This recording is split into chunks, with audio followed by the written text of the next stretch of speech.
Je me souviens de ce matin comme gravé dans la glace. Si clair, si froid, si permanent. Je m'appelle Malik Okoye. Et ce matin-là, j'avais 14 ans, j'étais têtu et terrifié. Je me suis réveillé dans une chambre trop grande pour un seul garçon, le silence pesant sur moi comme un poids. Le givre dessinait des motifs sur les vitres et des filigranes irréguliers, refusant de fondre, même lorsque le soleil montait plus haut. Les branches devant ma fenêtre semblaient cassantes, comme si elles allaient se briser sous l'emprise de l'hiver. Une épaisse couche de neige recouvrait le sol, immaculée et froide. J'aurais dû être dans le bus en route pour une autre journée d'algèbre et de littérature anglaise. Mais ce n'était plus le cas. Plus maintenant. 2 jours plus tôt, mon monde s'était effondré lorsque l'appel est parvenu à notre maison d'Avalan. Mes parents, mon ancre, mon monde, étaient morts dans une collision frontale dans ce virage gelé non loin de chez nous. La route verglacée les avait emportés tous les deux en un instant, nous laissant seuls, mon petit frère Ken et moi. Lorsque la famille élargie est entrée dans nos vies, elle nous a apporté sympathie et partagé notre chagrin. Leurs mains étaient lourdes et leurs yeux humides. Mais sous leur chagrin se cachaient des pensées pratiques. Un peu de patience viendrait, mais pas assez pour 2 garçons. Ils élèveraient celui qui promettait l'avenir le plus brillant. Et c'est ainsi qu'ils ont choisi Ken. J'ai assisté à la scène en murmurant à huis clos, dans des conversations qui se sont tues à mon approche. Il est plus jeune, murmurait-il. Il lui reste encore des années à vivre. Je savais qu'il signifiait plus d'années de travail. Je n'étais pas innocente. J'avais fait ma 3e année de collège comme une bonne élève, mais pas exceptionnelle. Mes notes oscillaient dans la moyenne. Je n'avais aucune perspective de bourse.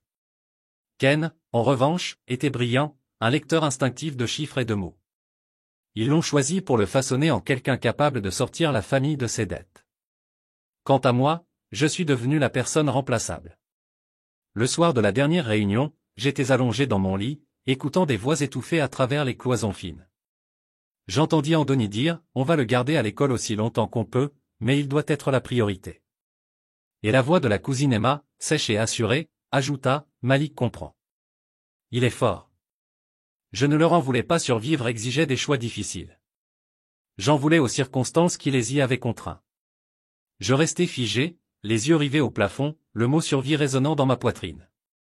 Je savais que j'étais seul. Le lendemain matin, je me trouvais devant le directeur d'une équipe de construction, dans un bureau poussiéreux. Mon visage de 15 ans était collé à une fausse carte d'identité indiquant que j'avais 18 ans. J'arrivais à peine à déchiffrer les lettres de mon propre nom, sans parler des qualifications requises pour un emploi d'ouvrier. Pourtant, le contremaître jeta un coup d'œil à mes faux papiers et haussa les épaules en me tendant une paire de gants usés. On a besoin de bras aujourd'hui. Continuez, elle, sortez. J'ai donc laissé derrière moi des salles de classe couvertes de poussière de craie et des bureaux griffés par les rêves d'autres garçons, pour les remplacer par le soleil matinal qui me tapait dans le dos, la poussière de ciment dans mes poumons et le cliquetis métallique des barres d'armature sous mes mains. Le travail était brutal. Mes bras me faisaient mal, mes ongles se cassaient et mes bottes se remplissaient de gravier. Mais chaque brique que je posais, chaque poutre que je hissais me semblait une affirmation. Je construisais quelque chose de réel, de durable. Je crois maintenant que je courais vers quelque chose que je ne comprenais pas pleinement, l'honneur peut-être ou la fierté. Je portais mon chagrin au plus profond de moi, une douleur sourde qu'aucun effort physique ne pouvait effacer. J'ai travaillé avec des ampoules aux mains et des maux de tête lancinants, faisant semblant d'avoir 18 ans, car 16 ans ne me donnaient pas l'impression d'être assez vieux pour affronter le monde seul. J'ai appris à soulever des poutres d'acier et du béton de mauvaise qualité avec précision, imitant les hommes plus âgés qui ne me posaient jamais de questions. Ils voyaient des muscles et du silence là où se tenait autrefois un garçon en uniforme scolaire. Ils ne se sont jamais retournés. Mais chaque soir, en rentrant dans notre chambre exiguë au-dessus de la petite boutique de Mama Folk, je redevenais Malik. Je frottais ma peau des saletés de la journée dans un seau rempli d'eau froide et d'un pain de savon. Je séchais mes cheveux grossièrement avec une serviette en coton, puis je me tenais devant le miroir fêlé en essayant de ne pas sourciller devant l'étranger qui me regardait. J'enfilais le même jean en coton et la chemise en lambeaux que j'avais lavé et raccommodé moi-même. Puis je me dirigeais vers Caen, assis à la lumière d'une lampe, en train de faire ses devoirs. Il était là, ce garçon, le nez plongé dans son cahier d'école, griffonnant chiffres et lettres comme des bouées de sauvetage. Il leva les yeux à mon entrée, les yeux brillants de confiance. « Grand frère, me disait-il, pourrais-tu m'aider à résoudre ce problème ? Parfois, j'hésitais. Mes propres compétences en mathématiques s'étaient estompées sous l'éclat du soleil et le filet de poussière, mais je ne pouvais pas refuser. Bien sûr, répondis-je en m'affalant à côté de lui sur le tabouret en bois. Nous nous penchâmes ensemble sur son cahier et je le guidais à travers les fractions et les formules. Je suivais les lignes de son écriture soignée, chaque calcul me rappelant son génie. Je regardais son front se froncer de concentration, puis s'aplanir de triomphe lorsque la réponse s'imposait. Son sourire était comme le soleil perçant le givre dans ce virage. Une chaleur que je croyais perdue à jamais. Quand l'apprentissage s'essoufflait, nous mangions du riz froid dans un bol galvanisé. Tian, les joues bombées comme un tamia, me parlait de ses rêves, des bourses à l'étranger, devenir médecin, aider les enfants sans famille. Je l'écoutais, le cœur à la fois fier et brisé. Tu y arriveras, lui dis-je. Même si ma poitrine était trop serrée pour respirer. Je ferai en sorte que tu y arrives. Puis, tard dans la nuit, lorsqu'on s'endormait, la tête contre mon épaule, je repliais l'espace autour de moi et laissais couler les larmes. Elles étaient silencieuses, aussi silencieuses que le givre qui collait à la vitre. J'ai pleuré pour mes parents, pour l'enfance que j'avais perdue, pour le garçon qui avait porté mon flambeau. J'ai pleuré jusqu'à ce que la bougie s'éteigne. À l'aube, je me suis essuyé le visage du revers de la main et j'ai pris mes outils sur mes épaules. Le soleil se lèverait à nouveau. Froid, impitoyable, promettant une nouvelle journée de travail. Et je serais là, courbé contre le vent, mélangeant du mortier et forgeant l'avenir du garçon qui croyait que je tenais le ciel entre mes mains. Car dans un monde qui valorisait la survie plutôt que les sentiments, je comprenais que la force naît du sacrifice. Alors, le souffle court et les os endoloris, je me suis levé et j'ai affronté le jour où la neige n'a pas fondu. La lumière de l'aube s'est adoucie le jour où j'ai découvert le riz, l'espoir et l'obstination. Je portais le même jean usé et les mêmes bottes scotchées qui portaient les éraflures du travail de la veille. Mon dos me faisait déjà mal avant le petit déjeuner, mais je me suis faufilé dans l'étroite porte de notre chambre et j'ai trouvé Ken, les cheveux encore raides par le sommeil, penché sur son livre de géométrie sur la table d'angle. Ses doigts fins traçaient la règle d'un rapporteur comme pour mesurer sa propre ambition. Je marquai une pause, respirant le péché de l'huile de coco, et ses cheveux se mêlèrent à la légère odeur de poussière de ciment de la veille sur ma peau. « Bonjour, champion », dis-je en déchirant le sac de riz. Il leva les yeux brillants, et sourit. « Bonjour, grand frère. » Ces deux mots me firent l'effet d'un lever de soleil. Je versai du riz fumant dans 2 bols et versai le ragoût liquide que Mama et Félé échangeaient en petits versements irréguliers. Qui en mangea lentement, savourant chaque cuillerée. Je sirotai ma boisson maltée, sa douceur, un luxe que je ne m'autorisais que le dimanche. Il me montra un problème dans son cahier, des fractions superposées, des dénominateurs qui m'effrayaient. « Reste avec moi », dit-il. Je posai le bol et m'assis à côté de lui, me frottant les jointures. Ma propre scolarité avait été tronquée par la tragédie et la nécessité. Mais je me souvenais encore de la logique des nombres, de leur pli devant la raison quand les cœurs risquaient de se briser. Nous nous sommes penchés vers la lumière de la lampe, moi traçant les lignes et le guidant étape par étape. Convertir, simplifier, croiser, multiplier. À chaque explication, je ressentais la chaleur du lien, la lignée ininterrompue de la fraternité. Mais le temps avait tendance à imposer ses propres exigences. À 20 heures, je me baissais sous un échafaudage, manipulant du mortier dans une brouette qui grinçait sous son poids. Le contremaître aboyait ses ordres avec l'accent sec et particulier d'un homme élevé à la discipline plutôt qu'au rêve, et je répondais par des nœuds silencieux. Ma chemise était trempée de sueur en quelques minutes, le soleil aveuglant le mur à moitié terminé devant moi. Nous construisions un bungalow pour une famille de banquiers, un de ces projets grandioses aux marches de marbre poli qui ne connaîtraient jamais les aspérités de la vie réelle. C'était ironique que, chassé de la maison de mon enfance, je contribue à construire un endroit auquel je n'avais jamais appartenu. Mais un emploi était une bouée de sauvetage. Alors, j'ai damé le ciment, nivelé chaque brique et mesuré l'espacement d'un œil exercé. À l'heure du déjeuner, j'ai ôté mes gants et me suis assis sur le sol poussiéreux, sortant la bourse Stephen Boxkian et m'avait envoyé du riz et des haricots soigneusement disposés en couches, avec une planification mijotée à côté. Je savourais d'abord les haricots, mâchant lentement tandis que mon esprit dérivait vers ses rêves naissants. Je l'imaginais dans une salle de cours, griffonnant des notes sur un bloc-notes impeccable, ses yeux bruns remplis d'émerveillement. Ses rêves étaient une fragilité de papier pincé au sommet de mes larges épaules. Mais je les supportais avec joie. Je fermais les yeux et fredonnais une berceuse que chantait notre mère. Dans mon esprit, j'étais un garçon berçant un autre garçon, et le poids du monde semblait, ne serait-ce qu'un instant, s'éloigner. Les après-midi étaient une rafale de travail. Le soleil brûlant transformait l'échafaudage métallique en fournaise. La sueur tirait sur mon col, me piquait les yeux et filtrait à travers ma chemise jusqu'à ma peau. Mes avant-bras tremblaient à force de soulever des blocs plus lourds que ma maigre silhouette. Pourtant, de temps à autre, je jetais un coup d'œil à l'horizon où les flèches scintillantes des immeubles se dressaient comme pour se moquer de notre lutte. Ces appartements étaient destinés à ceux qui pouvaient se permettre d'ignorer les fondations de leur construction. Je travaillais en partant du principe que mon sacrifice était invisible, et peut-être l'était-il. Mais je savais que chaque goutte de sueur fertiliserait le sol de l'avenir de mon frère. Alors que le soleil disparaissait à l'horizon pourpre, je raclais les derniers résidus de mortier de mes outils et rentrais péniblement chez moi. Le chemin serpentait devant des étals où les marchands emballaient leurs produits, l'air embaumait du piquant des piments et de la douceur des mangues écrasées. Les enfants, leurs frais de scolarité à la main, couraient vers leur salle de classe. Je m'arrêtais devant les grilles de l'école, les regardant disparaître à l'intérieur des murs que j'avais abandonnés. Je pensais aux salles de classe, aux bureaux poussiéreux et au faible écho des récitations, au sol taché de gomme où j'avais rêvé d'une vie moins dépendante du travail manuel. Des souvenirs me frappaient, mais je les chassais. Il y avait des devoirs à faire, et mon petit frère attendait. À la maison, notre unique pièce était tamisée par la lumière du soir. J'allumai la lampe à pétrole et posai l'uniforme de Kian sur le dossier de la chaise en bois. Il s'assit à la table, crayon à la main, les livres ouverts comme des portails vers un monde préservé des épreuves. Je le rejoignis, laissant mes bottes près de la porte pour qu'elles ne laissent pas de traces de sable sur le sol. Il me tendit son livre d'algèbre. J'essayais seul, mais je restais bloqué. Il rapprocha le cahier, révélant des équations enchevêtrées comme des vignes. Je me penchai, caressant la page de la main. Les nombres semblaient amicaux, attendant que leur motif se débloque. Je traçai les étapes avec mon doigt, factoriser ici, combiner les termes similaires là. Isoler la variable. Il hocha la tête et écrivit avec fureur. Merci, dit-il, les yeux brillants. Je lui ébouriffai les cheveux.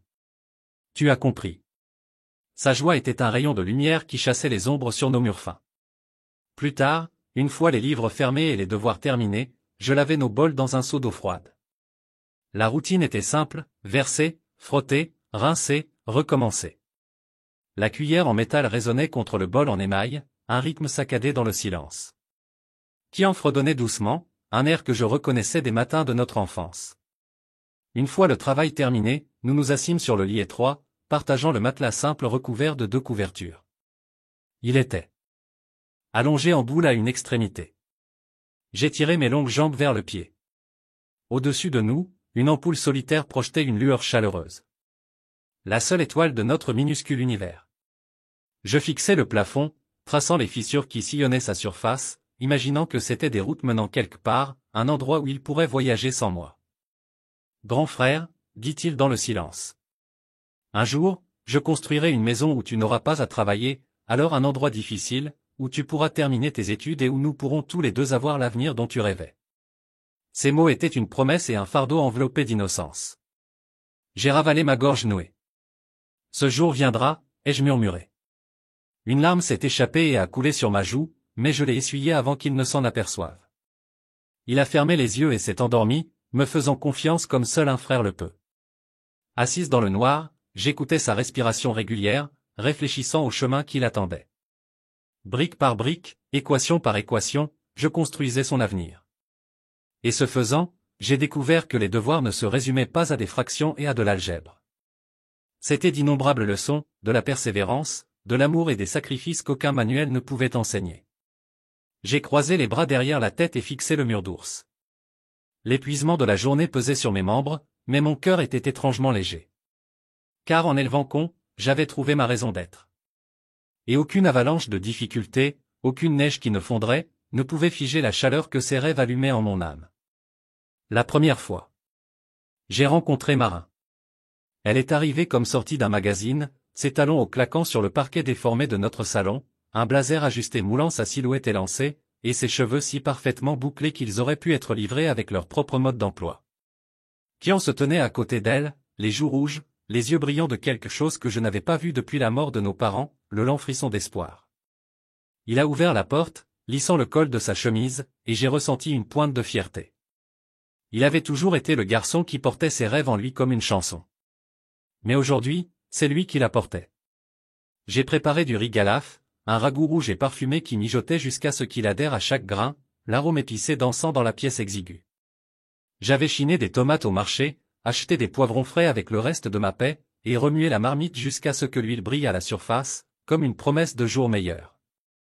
J'avais posé 2 assiettes dépareillées sur la table et disposé notre seule chaise à côté de Kian. Mes bottes. Il portait encore la boue séchée du chantier et je les ai essuyées rapidement sur le tapis usé avant d'entrer. L'appartement de Kian sentait les épices, la sueur et une nouvelle possibilité. Marin retira ses talons et atterrit sur la pointe des pieds avant de les replier soigneusement devant la porte. Elle me sourit, un sourire poli révélant des dents blanches et droites.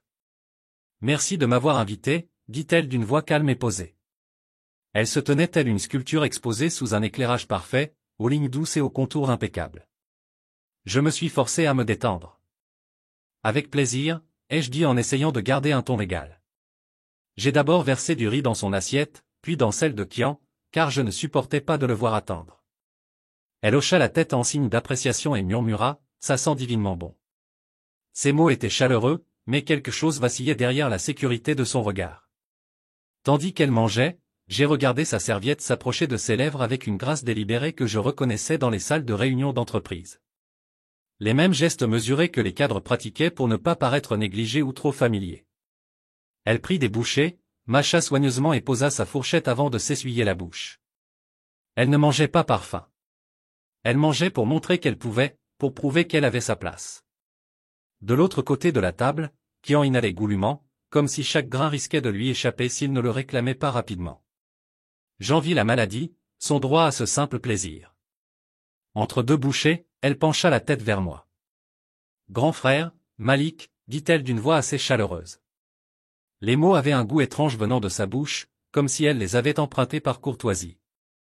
Je baissai les yeux vers la table, enfonçant ma fourchette dans un morceau de riz.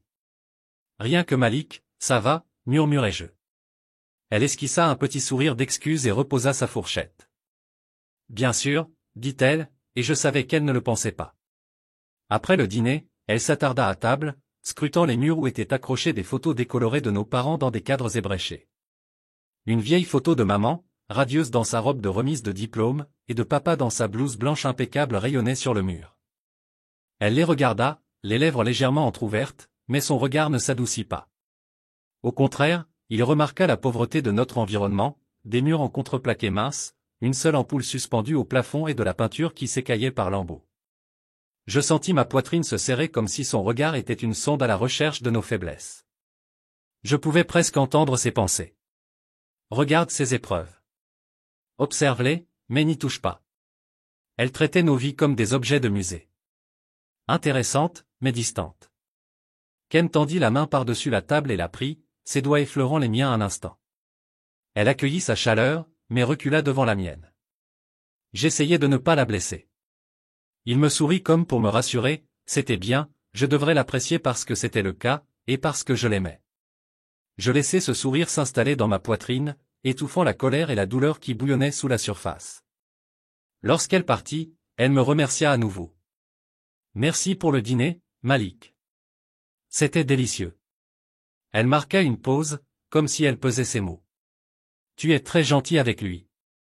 Elle le dit poliment, mais l'accent se porta sur lui, comme si j'étais un accessoire de la vie de Kian, et non une partie de celle-ci. J'acquiesçai, forçant un sourire qui semblait fragile. Il le méritait, dis-je doucement. Elle pencha la tête, la curiosité illuminant son visage, puis remit une mèche de cheveux derrière son oreille et s'enfonça dans la nuit. La porte claqua, et je restai planté dans le silence qu'elle avait laissé derrière elle, écoutant le bruit des pas de Kian qui la suivait jusqu'au portail. Plus tard, j'entendis Ken au téléphone dans la cour, décrivant le repas, me félicitant pour le riz et s'émerveillant de sa façon de me le redemander. Je m'appuyai contre le mur, fermant les yeux pour ne pas verser de larmes. Il était amoureux, et son sourire poli était son fils. Je ne voulais pas être la pluie, alors je réprimais ma douleur. Au cours des semaines suivantes, Marin fit de nouvelles apparitions. Les dimanches midi, les soirs où Ken avait besoin de réviser. À chaque fois, je préparais quelque chose, une soupe au piment épicé, des bananes plantains frites et un ragoût, du W vapeur enveloppé dans des feuilles de bananier. Elle complimenta ma cuisine, mes phrases soigneusement dosées et me posa des questions sur mon travail sur le chantier comme si elle examinait un projet. « Quel est votre projet actuel ?» demanda-t-elle un jour, les mains jointes sur ses genoux. « Est-ce résidentiel ou commercial ?» Je lui décrivis le bungalow que j'avais aidé à construire le mois dernier, en énumérant les mesures et les matériaux. Elle hocha poliment la tête. « Ce doit être gratifiant de façonner l'horizon, dit-elle. J'ai senti quelque chose se tordre lorsqu'elle a dit que « skyline », comme notre bungalow, un peu difficile, ne signifiait rien dans son vocabulaire urbain. Un après-midi, elle a accepté mon invitation à aider Kian avec ses devoirs. Il se débattait avec le calcul, et je lui ai demandé d'expliquer les dérivées qu'elle avait apprises à l'université. Elle a pris le stylo et a esquissé des équations avec assurance, guidant Ken pas à pas. Je les ai observés travailler ensemble, son large sourire lorsqu'il résolvait un problème et ses cheveux tombant en avant en un rideau élégant. Leur synergie était électrique. J'aurais voulu lui dire que lorsqu'il la regardait, c'était comme si le soleil s'était levé juste pour lui, qu'il avait eu besoin de cette lumière dans une vie si souvent sombre. Mais je n'ai rien dit. Derrière son dos, j'ai préparé un autre ragoût et je me suis assis dans mes pensées. Je me demandais si elle verrait un jour les cicatrices sur mes mains comme des signes de sacrifice plutôt que comme des signes de pauvreté. Je me demandais si elle viendrait dans ma chambre au mobilier minimaliste et remarquerait la pile de manuels scolaires que j'avais abandonnés, le concours de marche en métal que j'avais gagné à l'école primaire, et le médaillon cassé de la photo de notre mère accroché à mon miroir. Je me demandais si elle me verrait vraiment, plutôt que la silhouette que je découpais sur le fond de sa salle de réunion. Un soir, je l'ai surprise seule dans la cour, faisant les 100 pas à côté de la lumière vacillante de la lampe. Elle a levé les yeux à mon approche, surprise. « Grand frère Malik. »« Désolé, Malik, » a-t-elle balbutié. J'ai pressé une main contre ma poitrine. « Ça va ?» ai-je dit. Elle a dégluti et a détourné le regard. « Je voulais te remercier » a-t-elle dit doucement. « Pour tout ce que tu fais pour Ken. Je sais qu'il compte beaucoup pour toi. » Ma gorge s'est serrée. « C'est mon frère » ai-je dit plus simplement que prévu. Elle a hoché la tête, les yeux brillants. Il m'a dit combien tu as travaillé dur pour lui donner une chance. Elle a hésité et, dans ce silence, j'ai vu une lueur. Des remords? Curiosité? Connexion? Puis elle se retourna et s'éclipsa, me laissant seul avec le vent nocturne et la douleur des mots non prononcés. J'expirais, appuyant ma paume contre le mur de briques humides. Son aveu persistait comme une promesse. Peut-être me voyait-elle parfois, par intermittence, presque croyable.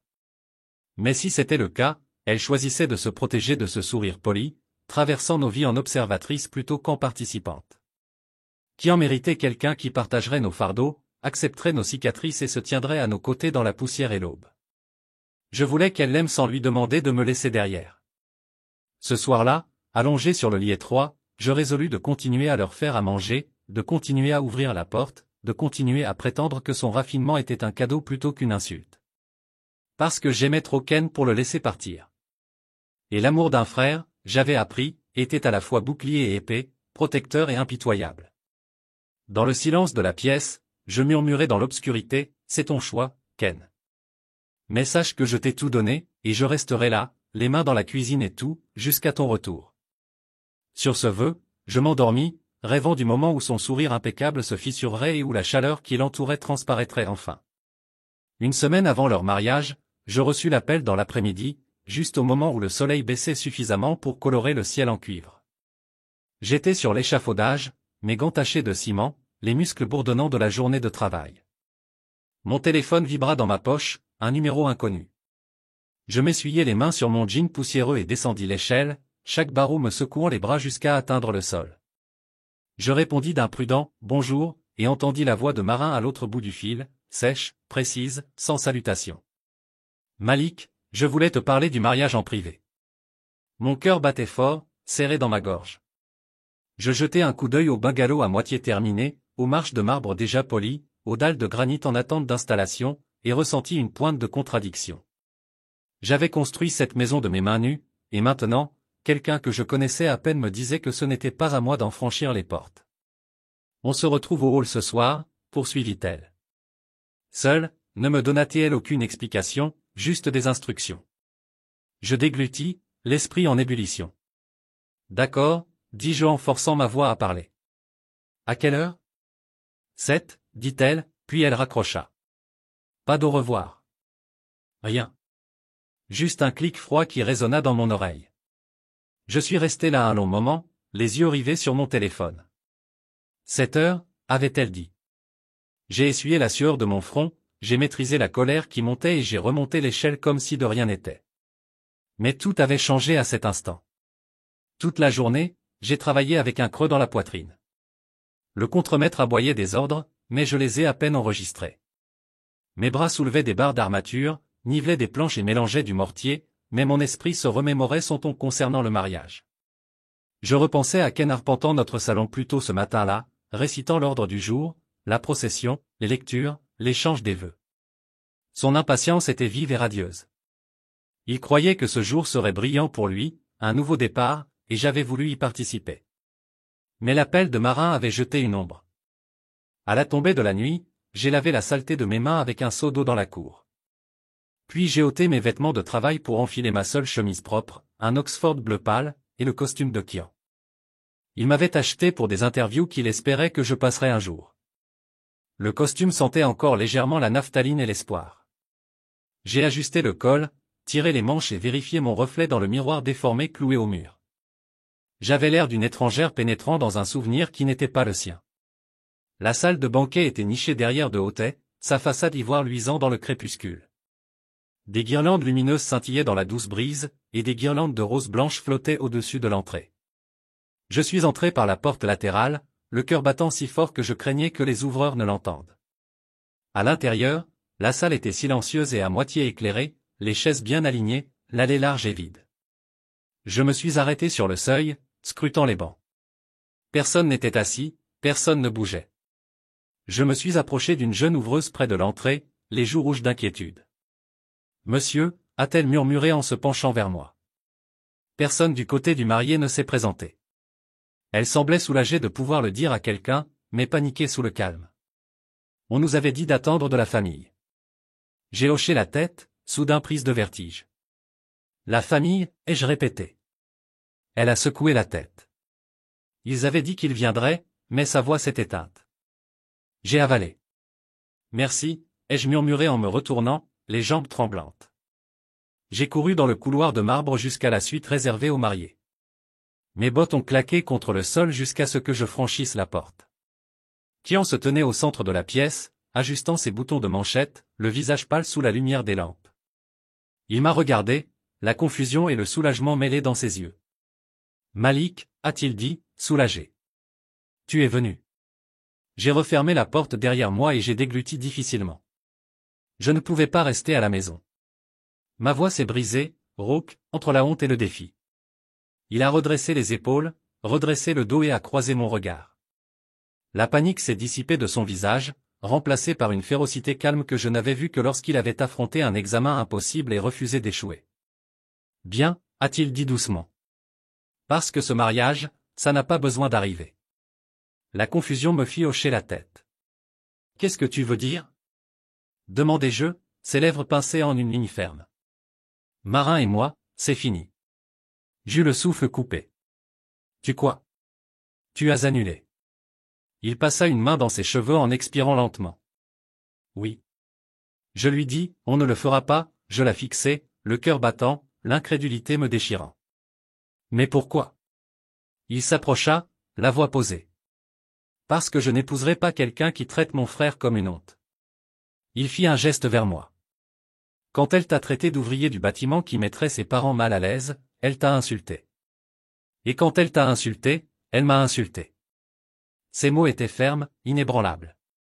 J'ai senti les larmes me monter aux yeux. Des larmes de fierté et de douleur mêlées. Elle dit, quoi, ai-je râpé? Il redressa les épaules. Elle m'a dit catégoriquement qu'elle ne voulait pas de toi à notre mariage. Il serra les poings, que je devais cacher mon passé pour satisfaire les attentes de ses parents. Il rit, d'un rire bref et creux, comme si la personne que je suis pouvait être cachée. Il prit une inspiration. Je ne marcherai pas dans cette allée. Jamais sans toi. La porte s'ouvrit brusquement derrière Marin. Elle se tenait dans le couloir, ses lacets tombant en contraste frappant avec la pénombre, la fureur flamboyante dans ses yeux.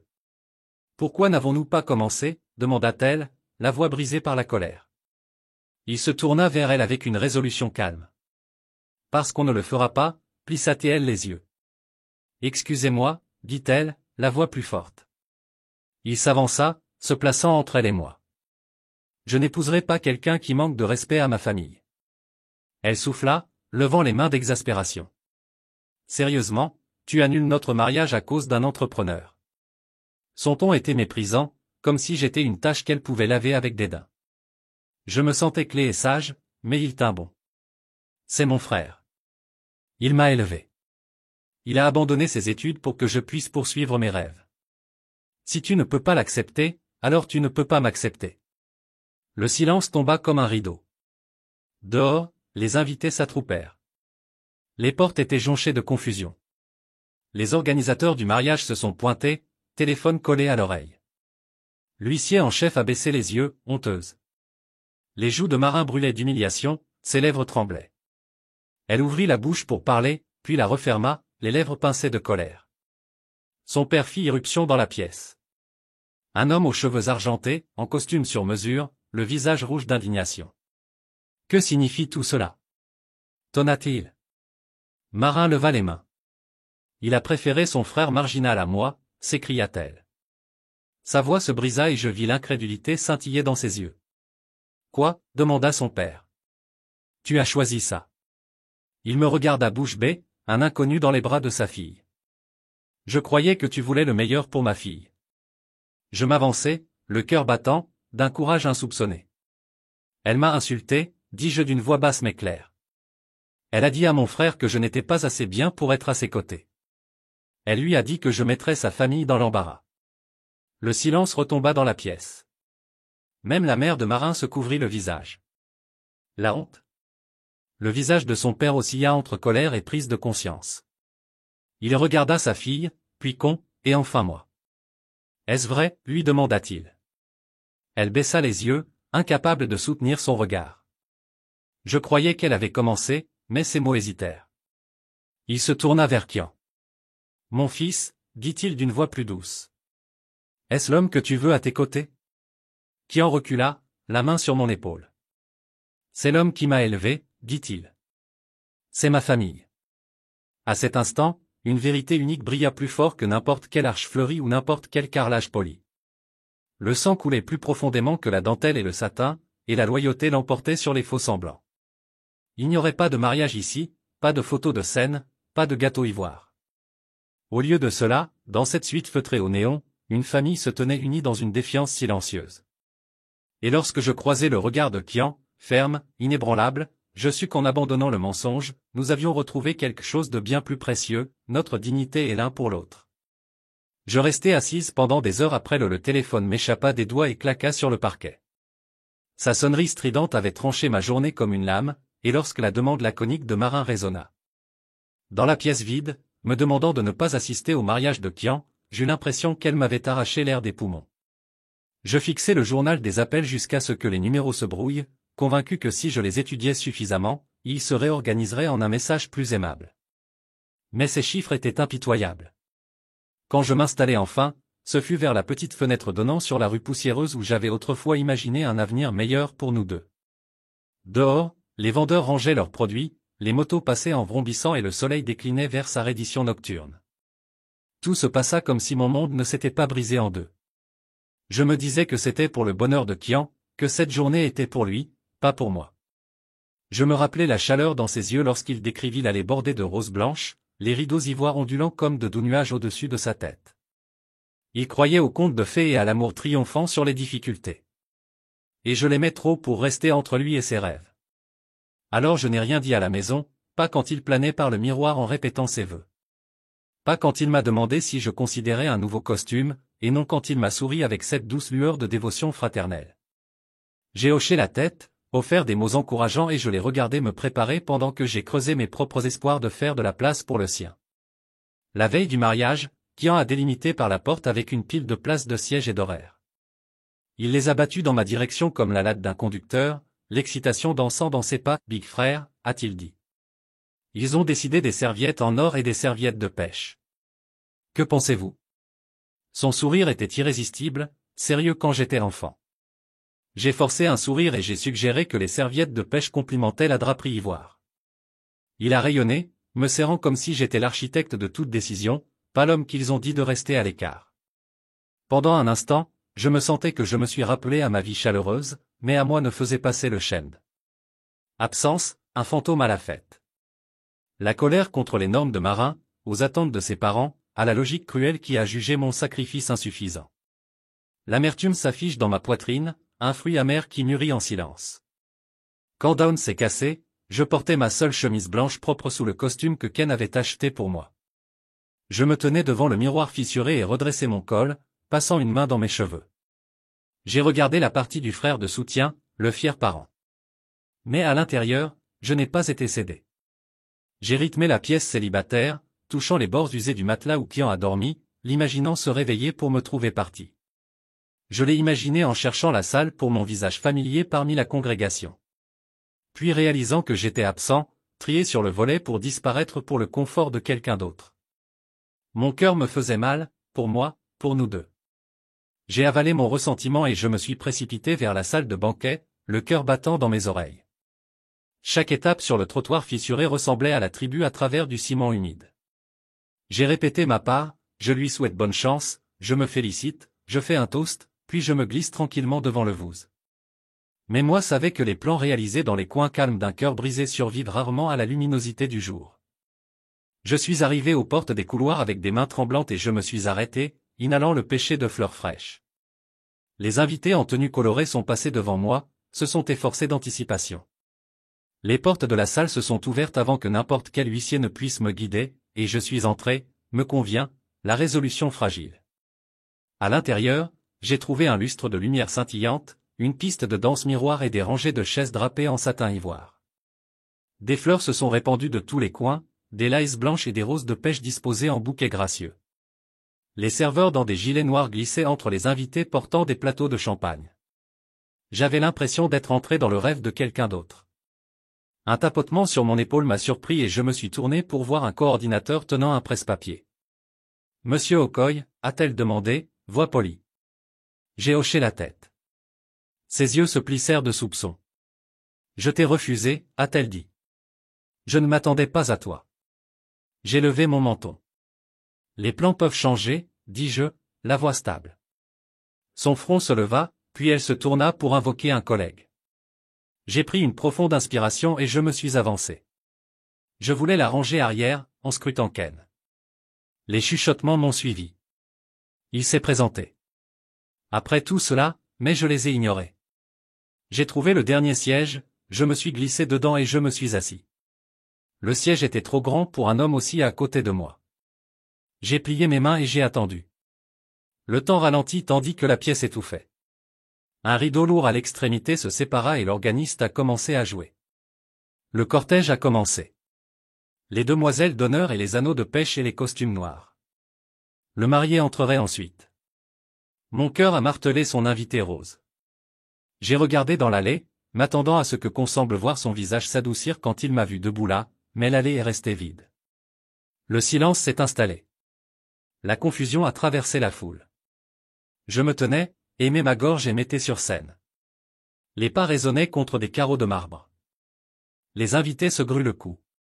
J'ai atteint le pied de l'allée et j'ai appelé la voix faisant écho, Keon. Mes pulses secoua dans mes oreilles alors que je le cherchais. L'organiste a arrêté la note et le silence est tombé comme un océan. Certains des parents plus âgés ont halté. Les coordinateurs se sont regardés, puis à l'extrémité, Kian a émergé.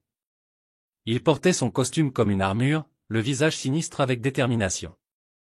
Il se dirigea vers moi, chaque pas retentissant. Les demoiselles d'honneur ont halté. La mère de la mariée lui couvrit la bouche. J'ai tenu mon terrain. Lorsque Kian m'a atteint, il a glissé sa main dans la mienne. J'ai senti le tremblement dans ses doigts, le reflet de moi.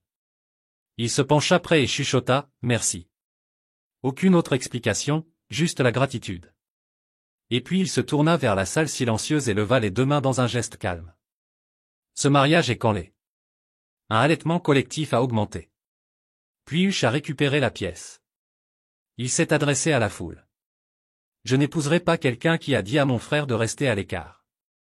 M'honorer, c'est l'honorer. Ce mariage ne peut pas continuer. Sa voix était claire, inébranlable. Les invités ont échangé des regards. Perplexes.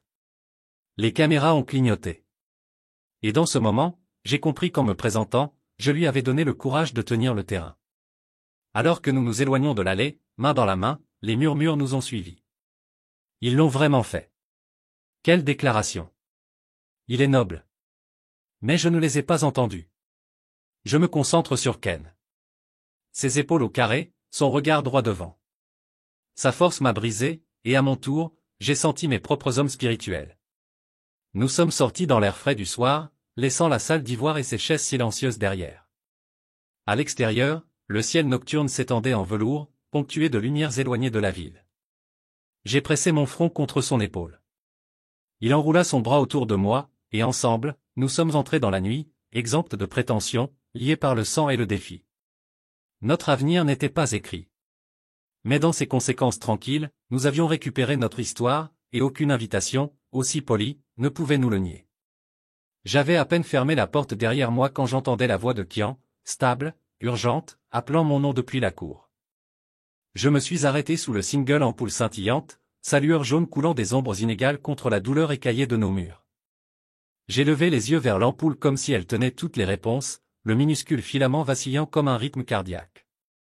Et pendant un moment, je me demandais si la nuit m'avalerait entier. Puis je l'ai entendu à nouveau. « Malik, tu es bon ?» Ses pas grimpaient sur le gravier et je me tournais pour lui faire face, les bras pliés sur ma poitrine, le poids des paroles de Marin est toujours logé dans ma gorge. Quand j'ai rencontré ses yeux, il a vu quelque chose là-bas que je ne pouvais pas cacher. La blessure et l'humiliation se sont mêlées à la fierté obstinée qui m'avait transporté jusqu'ici. Nous nous tenions en silence sous l'ampoule. Il m'a laissé avoir ce moment, comme il l'a toujours fait, et je traînais dans un souffle frissonnant. « Votre fiancée m'a demandé de ne pas venir. » dis-je, voix basse et rugueuse comme le gravier. Elle a dit que je serais une gêne. Le mot pendait entre nous, entaché de condescendance. Il n'a pas Il n'a pas fait élever sa voix. Il se tenait simplement là-haut et sans faille, laissant mes aveux s'installer dans l'air frais de la nuit. Je pensais qu'il pourrait discuter de son cas ou me demander d'adoucir le coup. Mais au lieu de cela, il se rapprocha, ses épaules au carré comme s'il se préparait pour sa propre tempête. « Ken, j'ai commencé, gorge serrée. Je l'ai fait pour toi. » Mes paroles se sont précipitées, brutes et urgentes. Je suis resté à la maison pour que vous ayez la journée parfaite dont vous rêviez. Je voulais que ma voix se brisait et j'ai avalé dur, goûtant le chagrin sur ma langue. J'avais répété mon explication encore et encore, mais cela semblait creux dans le silence de la cour. Il leva une main et la plaça sur mon épaule, ferme et stable. Et j'ai inhalé le péché familier de sa Cologne, de la menthe fraîche et quelque chose d'agrume. Et soudain, j'avais encore 7 ans, passant à travers le composé avec lui sur mes talons, chassant la lumière du soleil jusqu'au crépuscule. Il a serré mon épaule et a parlé avec une autorité silencieuse. « Malik, restez à la maison le jour du mariage. Faites-moi confiance. » Son commandement était simple, dépourvu de colère ou reproche, juste un appel ferme à la caution entre nous. J'ai cligné des yeux, incertain, pris entre le soulagement qu'il voulait toujours de moi dans sa vie et la piqûre pointue qu'on m'a demandé de disparaître. « Que voulez-vous dire ?» J'ai demandé, même si je savais déjà qu'il avait des plans que je ne pouvais pas comprendre. Il prit une respiration, laissant les mots le trouver. « Je veux que tu restes à la maison, a-t-il dit, même. Ne venez pas à la salle. Attendez-moi là-bas. » Mon estomac s'est tordu. « Mais Ken, » j'ai commencé, mais il a mis un doigt sur ses lèvres, me faisant taire avec le même calme qu'il a montré avant un examen qui a intimidé tous les autres étudiants. « Croyez-moi, » il a répété. Je ne pouvais pas s'asseoir sur le seul moment où notre famille se souviendra, mais son regard m'a tenu en place. Tirant son souffle avec moi. Ici, j'ai pensé aux prières que j'avais chuchotées au portrait de nos parents, suppliant la force de l'élever, le guider, pour lui faire voir que le monde pourrait être forgé de sueur et d'amour. Et je pensais que peut-être en me demandant de rester à la maison, il forgeait son propre chemin de force, refusant de laisser quelqu'un d'autre dicter les termes de sa loyauté. Quand je me suis finalement détourné de la cour et j'ai grimpé les escaliers étroits de notre chambre, mes jambes tremblaient sous moi. Dans le coin, la pile des devoirs était intacte. Sur la petite table, le bol de soupe à moitié vide que j'avais préparé pour lui attendait dans le froid. Je me suis déplacé, j'ai soulevé le bol et je me suis installé sur le bord de notre lit. J'ai mis le bouillon tiède dans ma bouche, goûtant la faible chaleur de poivre et la tristesse qui saisit chaque avalée. Je me suis assis là longtemps dans la nuit, le bol vide, la lampe à lampe scintillante, jusqu'à ce que mes paupières deviennent lourdes. Je me suis recroquevillé dans le matelas mince, étreignant les restes de ma résolution, et j'ai pensé à quel point la loyauté signifiait parfois le sacrifice si profond. Je me sentais comme un rasoir. Je me demandais si je me réveillais le lendemain matin avec le courage de rester à l'écart, ou avec un cœur si lourd que je choisirais d'entrer dans la bataille à côté de lui. J'ai prié pour plus de clarté, pour la force, pour le lien qui nous a liés à éclairer ce qui nous attend. Et quand le sommeil m'a finalement réclamé, il est venu avec des rêves de salles drapées blanches et de chaises d'ivoire, de mes parents qui regardent de la première rangée avec de fiers sourires. Mais dans ces rêves, ma place n'était pas vide. Je me tenais à côté de cons, nos épaules se touchant presque, et la lumière de leur portrait a brillé sur nous comme une bénédiction. Dans cette vision éphémère, j'ai réalisé qu'aucune invitation, aucune demande pour mon absence ne pouvait rompre la vérité de l'endroit où j'appartenais. À ses côtés, dans la lumière ou l'ombre, sous n'importe quelle ampoule ou lustre, comme son frère et comme gardien. Je ne pouvais pas rester à la maison. La pensée se transformait dans mon intestin alors que je boutonnais le costume que Ken m'avait acheté, le tissu raide et étranger contre ma peau. J'ai essayé d'obéir à sa demande, j'ai essayé de disparaître en arrière-plan afin que son mariage puisse briller perfection vierge. Mais alors que je touchais les liens de manchette en or et redressais le col, le vide de l'absence était pire que toute confrontation. J'avais besoin de me tenir à côté de lui, même si cela signifiait briser les illusions de quelqu'un d'autre. Je suis monté dans le tricycle qui m'apporterait dans la salle, serrant mon sac d'effets personnels comme s'il contenait un bouclier. Le soleil a dépassé son apogée, inclinant à travers des ruelles étroites et rebondissant sur des toits en étain ondulé. Les vendeurs fermaient leurs stands, négociant les restes de fruits et légumes. J'ai regardé leurs visages fatigués, et quelque part dans leur fatigue, j'ai trouvé la parenté. Les gens qui ont travaillé jusqu'à ce que le monde refuse de faire attention. J'ai payé la foire et je suis monté sur le trottoir à l'extérieur du lieu. Le clic de mes chaussures polies surprenant dans le silence qui est tombé sur l'allée. La salle de mariage se leva devant moi dans régale splendeur, des piliers d'ivoire tourbillonnant de filigrane dorée, une grande arche de rose fraîche encadrant l'entrée.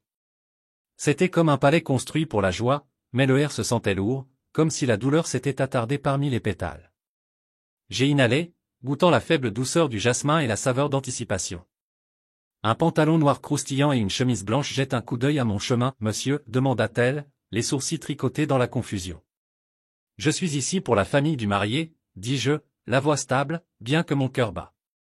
Elle a vérifié sa liste, les lèvres se séparant de surprise. On ne vous attendait pas, murmura-t-elle. Mais elle s'est écartée. J'ai traversé les portes, chaque pas une proclamation. J'appartiens ici. À l'intérieur du couloir était silencieux, à l'exception du bourdonnement distant d'un quatuor à cordes se remettant quelque part derrière les rideaux en velours lourd. Des rangées de chaises, 8 par côté, s'étendaient vers l'autel, leurs arcs satinés déjà fixés. Le coureur d'allée flanqué de pétales de rose. Aucun invité n'a assis. Aucun parent ne sourit.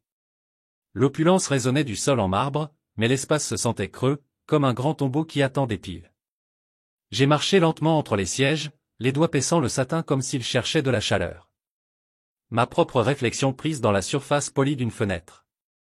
Là, je me tenais, une silhouette solitaire en bleu de minuit, encadrée par la fleur et les attentes.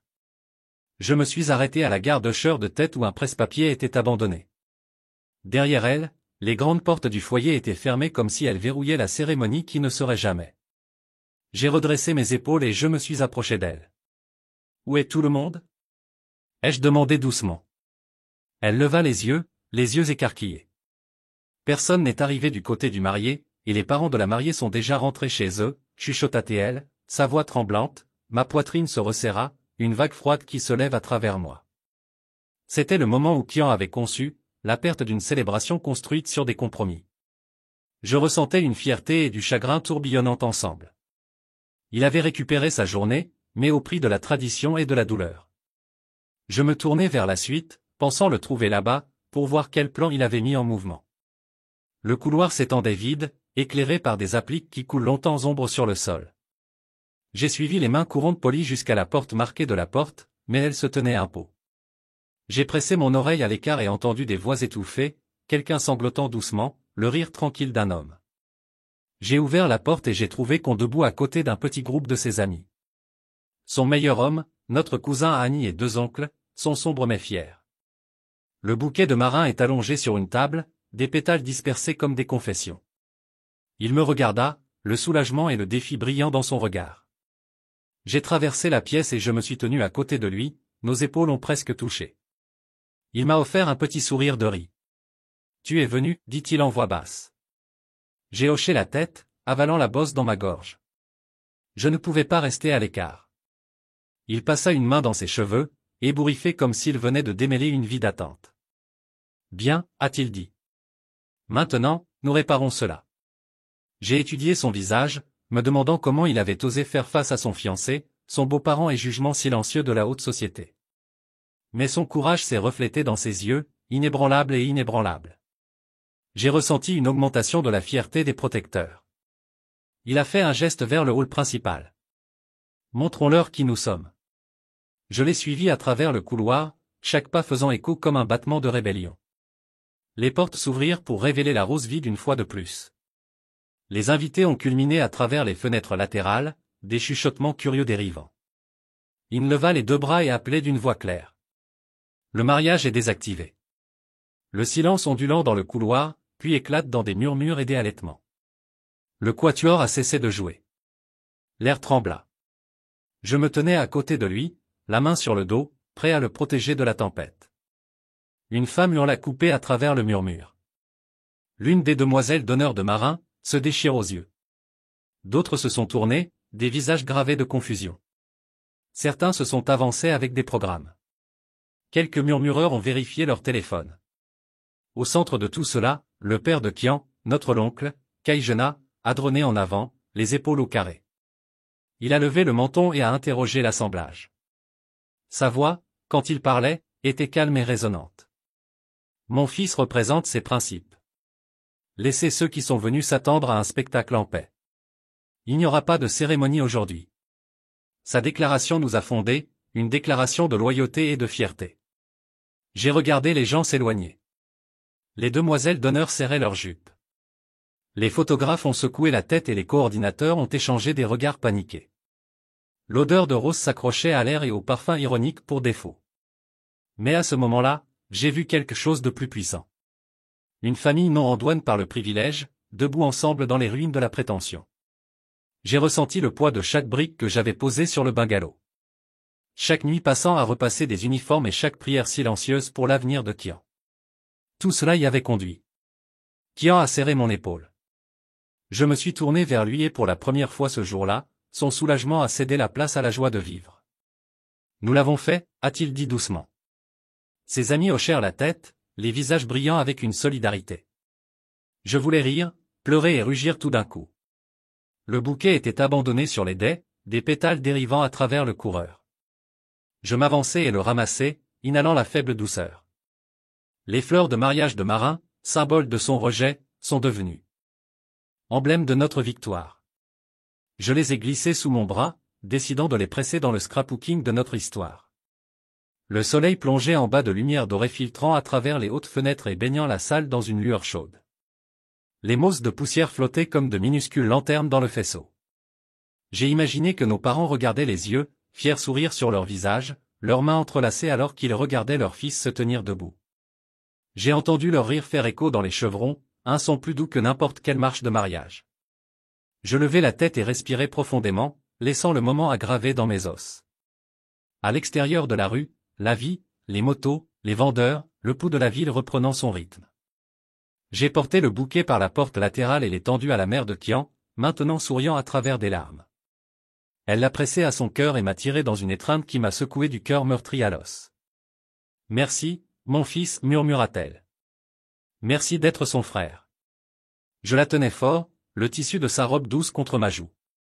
Nous sommes entrés dans la soirée ensemble, la famille réunie, les vœux tacites, les avenirs récupérés. La salle derrière nous brillait comme une balise de quelque chose qui aurait pu être. Mais notre chemin était devant nous, inexploré et large. Kian et moi avons partagé un coup d'œil, sachant que la route à venir tiendrait ses propres épreuves. Mais quoi que ce soit ensuite, nous y faisions face côte à côte. Deux frères liés par le sang, par sacrifice, par un amour qu'aucune invitation ne pourrait jamais nier. Marin a fait irruption dans la suite comme une tempête non éloignée, son train en dentelle chuchotant contre le sol. Elle fit une pause au seuil, les yeux flamboyants. Pourquoi n'avons-nous pas commencé? Elle a exigé, la voix tranchante comme une fissure de fouet. L'air avait un goût de tension et de fierté obstinée. Il se leva de la chaise où il sirotait tranquillement de l'eau, son visage calme, mais placé avec une résolution de fer. Il a rencontré son regard sans tressaillir. Parce que nous ne le faisons pas, a-t-il dit en voix stable. Elle se moqua, brossant les boucles errantes de son visage. Excusez-moi. Son ton a coulé incrédule. Nous nous marions dans 1 heure. Vous pouvez sérieusement le mariage à cause d'un constructeur. Il reprocha les bras inébranlables. Ce constructeur m'a nourri quand je n'avais rien. M'a appris à lire, à me tenir debout, à rêver. Il m'a élevé. Son regard se dirigea vers moi, debout à l'arrière de la pièce, mon cœur battant, mais ma posture inébranlable. Si vous l'insultez, vous m'insultez. Les lèvres de Marin tremblaient entre la rage et l'incrédulité.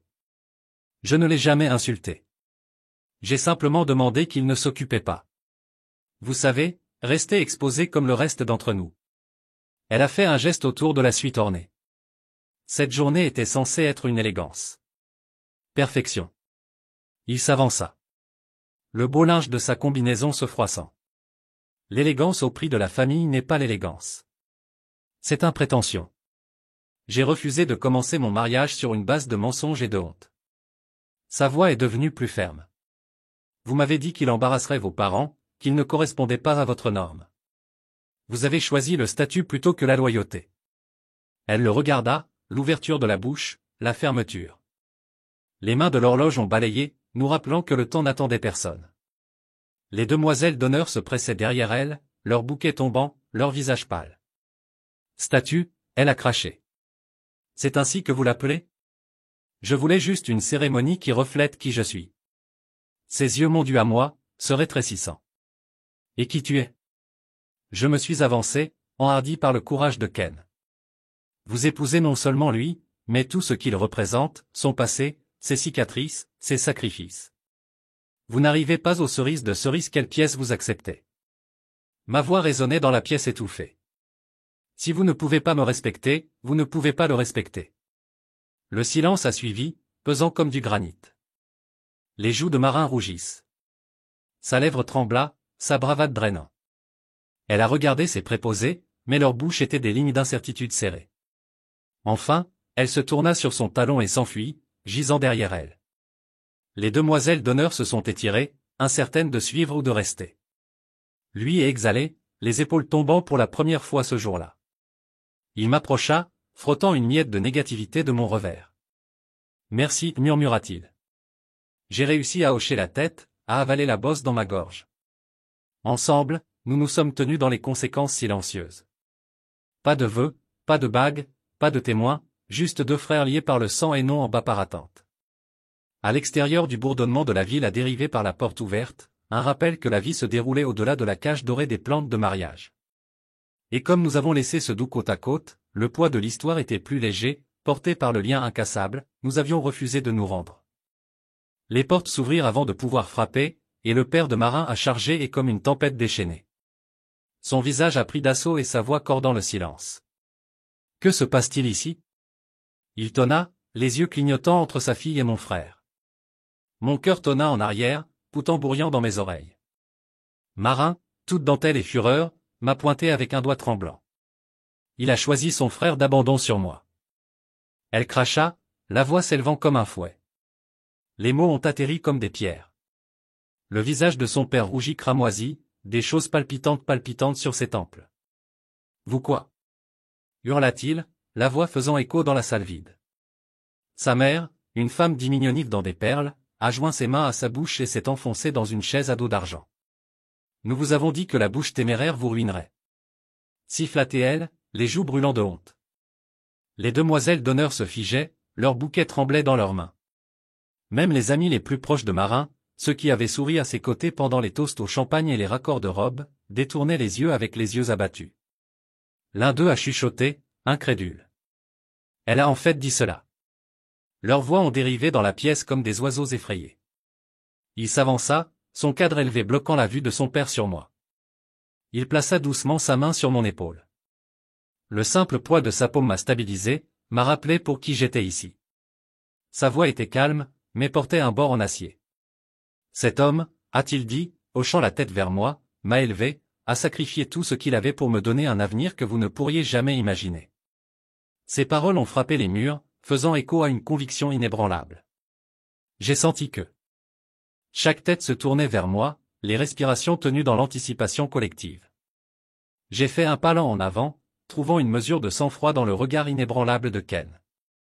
La poussière sur mes bottes, la sueur tache sur ma chemise, même le tremblement de mes mains. Tout cela appartenait à une histoire d'amour et de sacrifice. Ma voix est devenue stable, étonnamment claire. Vous n'avez pas à m'aimer, dis-je, rencontrant le père et la mère de Marin avec les yeux sans faille.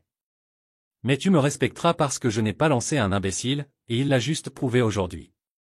Un silence est descendu si profond que je pouvais entendre le bourdonnement doux du climatiseur.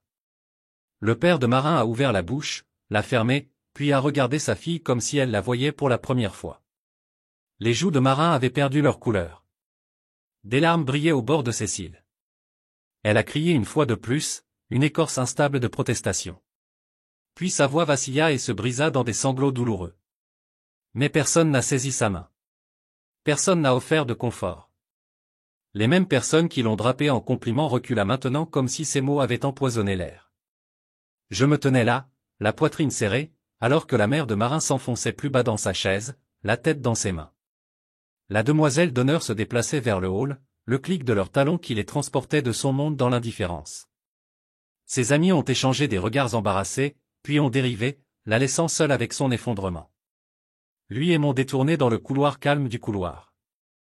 Son bras a trouvé le mien avec solidarité, et j'ai posé ma tête sur son épaule pendant un moment. Nous avons fini ici, murmura-t-il. J'ai hoché la tête, sentant le fardeau soulevant alors que nous nous tournions pour partir. Derrière nous, les baleines de Marin se sont estompées dans le silence d'une cérémonie vide. À l'extérieur, le pouls de la ville a repris. Les appels de Hawker, le bourdonnement de la circulation, la vie se déployant dans la chaleur du soleil de l'après-midi. Alors que nous entrions dans cette luminosité, j'ai réalisé que le mariage s'était effondré, mais quelque chose de plus fort avait pris sa place. Sont un lien, solide et inébranlable, forgé en sacrifice et en amour. Et aucune quantité d'attente mépris ou éclatée ne pourrait annuler la vérité de mon appartensible. À côté de mon frère, toujours après nous être éloignés de la salle, l'air du soir ressemblait à une bombe, chaude avec le bourdonnement lointain de l'Ego Night Life. Lui et moi avons esquivé dans notre stand suya préféré, la fumée de charbon de bois se frise autour de nous alors que des bâtons de viande épicée sifflaient sur le grill. Nous nous sommes installés sur les tabourets bas, avons commandé 2 brochettes et des boissons de malt, et laissé le monde tourner autour de nous pendant que nous nous penchions sur la familiarité. Il rit profondément, soulagé et j'ai réalisé que c'était la première fois que je le voyais vraiment expirer depuis des semaines. Au-dessus des brochettes, nous avons raconté la folie du jour, les chaises vides, la tempête de fureur de Marin, l'effondrement de sa famille et notre sortie provocante. Chaque mémoire était surréaliste, comme des scènes de la vie de quelqu'un d'autre. Mais je ressentais une fierté et un épuisement se déposer ensemble dans ma poitrine. J'avais risqué l'humiliation, je suis entré dans une arène où je n'étais pas le bienvenu et je me tenais à côté de lui. À ses yeux, j'ai vu une gratitude qui n'avait pas besoin de mots. Un mois plus tard, je me suis assis dans une salle de classe exiguë au centre d'éducation pour adultes. L'air de la craie a saupoudré me rappelant l'école que j'avais abandonnée il y a si longtemps. J'ai équilibré un crayon sur mon genou. Je traçais les lettres sur le tableau blanc. Base d'algèbre autour de moi. Les autres étudiants allaient des adolescents qui rattrapaient les professionnels de la mi-carrière qui poursuivent des promotions. Mes paumes pour la sensation de craie, mais j'ai hoché la tête pendant que l'instructeur expliquait les équations. Cette fois, j'ai été celui qui gagnerait le diplôme, pas seulement aider quelqu'un d'autre. Dans toute la ville, Kian était en plein essor à l'université. Il m'a appelé chaque soir décrivant des conférences sur la pharmacologie et la biologie. Sa voix brillante d'excitation. Il a remporté une prestigieuse bourse pour étudier à l'étranger l'année prochaine, une opportunité qu'il a attribuée au sacrifice que j'ai fait.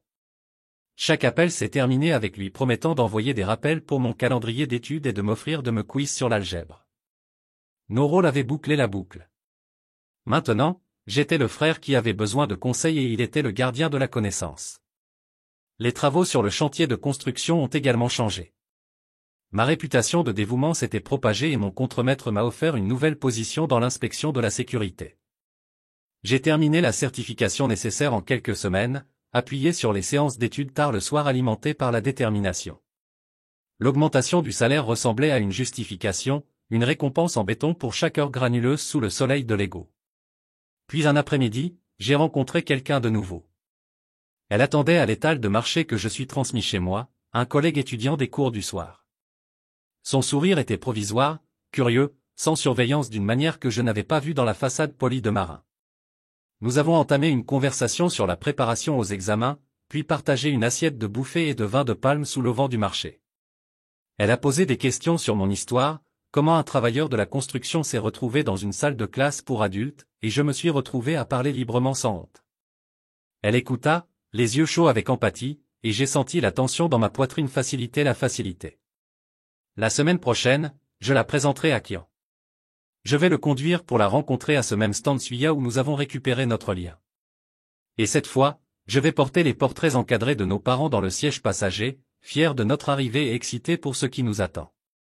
Parce que la reconstruction des décombres ne concerne pas seulement la brique et le mortier. Il s'agit de forger de nouveaux chemins, de renforcer la famille et d'ouvrir nos cœurs à l'avenir que nous pensons autrefois impossible.